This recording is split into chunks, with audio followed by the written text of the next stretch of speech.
The lord. దేవునికి స్తోత్రం. మన ప్రభువును రక్షకుడైన యేసు క్రీస్తు పేరట మీ అందరికి కూడా హృదయపూర్వకమైన వందనాలండి.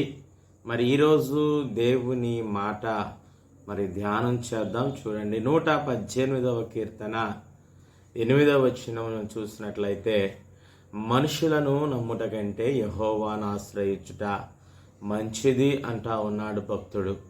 మరి కాబట్టి ఈరోజు మనకి మనుషుల వైపు చూడాల్సిన అవసరం లేదు, మనుషుల వైపు చూసినా ప్రయోజనం లేదు. కానీ దేవుని వైపు మనం చూస్తే మనకి దేవుని సహాయం వస్తుంది. అందుకని రాజుల నమ్ముట కంటే యెహోవాను ఆశ్రయించుట మంచిది. కాబట్టి ప్రియమైన బిడ్డలారా, ఈరోజు ఈ మాట వింటున్నటువంటి మీరు, మీ కుటుంబాలు వర్ధిల్లాలి అని అంటే మరి దేవుని మాట వినండి, దేవుని వైపు చూడండి.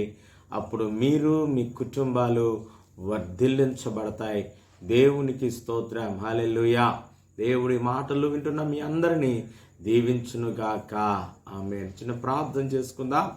పరిశుద్ధుడా, ప్రేమగల తండ్రి, దయగలిగిన దేవా, నీకు స్తోత్రాలు. ఇదిగో నాన్న, ఈరోజు దేవుని మాటగా తండ్రి, మనుషులను ఆశ్రయించుట కంటే యెహోవాను ఆశ్రయించుట మంచిది అనే మాట ద్వారా నీ బిడ్డలతో మీరు మాట్లాడారు. కాబట్టి నీ బిడ్డలు మనుషులను ఆశ్రయించగా నిన్ను ఆశ్రయించడానికి కృప చూపించమని, అలాగే ప్రభువా నాయన, విజయవాడ ప్రాంతంలో తండ్రి జలపాతాలు అయిపోయారు ప్రభువా, నీళ్ల చేత రోడ్లు, ఇళ్ళు నిండిపోయినాయి ప్రభువా.